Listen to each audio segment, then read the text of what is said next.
వంట ఇంటిని కూడా మానేసి కొంతమంది పిజ్జాలు బర్గర్లు ఇవన్నీ దాని పేరు ఏంది జొమాటో టమాటో ఏదో నాకు తెలియదు మొత్తం మీద ఆర్డర్ ఇచ్చుకుంటున్నారు. నేను మనం చెప్పదలుచుకున్న వంట ఇళ్ళు పోతే వంట విడిపోతే జంట విడిపోద్ది. దయచేసి వంట ఇంటిని కాపాడుకోండి. మగవాళ్ళు వంట చేస్తారా ఆడవాళ్ళు వంట చేస్తారా అది వేరే విషయం, వాళ్ళ ఛాయిస్.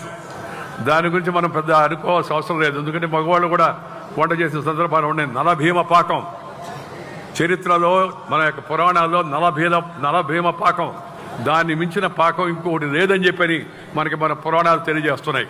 అందువల్ల దాని గురించి వెనకాడాల్సిన అవసరం లేదు. మనిషిని సంఘటితంగా కట్టి ఉంచే మొదటి గొలుసు మాతృభూమి అయితే రెండవ గొలుసు భాష.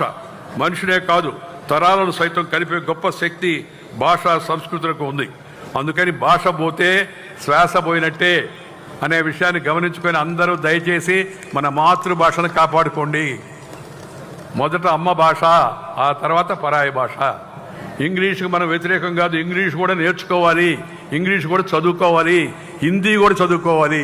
దేశంలో పైకి వెళ్ళాలంటే మన ఊరు దాటి ఢిల్లీకి వెళ్ళాలంటే హిందీ రావాలా, ప్రపంచంలో ఎక్కడికైనా వెళ్ళాలంటే ఇంగ్లీష్ రావాలా. అందుకని ఆ భాష కూడా నేర్చుకోవాలి. కానీ అసలు భాష పునాది అమ్మ భాషలో ప్రాథమిక విద్య ఉండాలని చెప్పి నేను తరగతి కోరుతూ ఉన్నాను.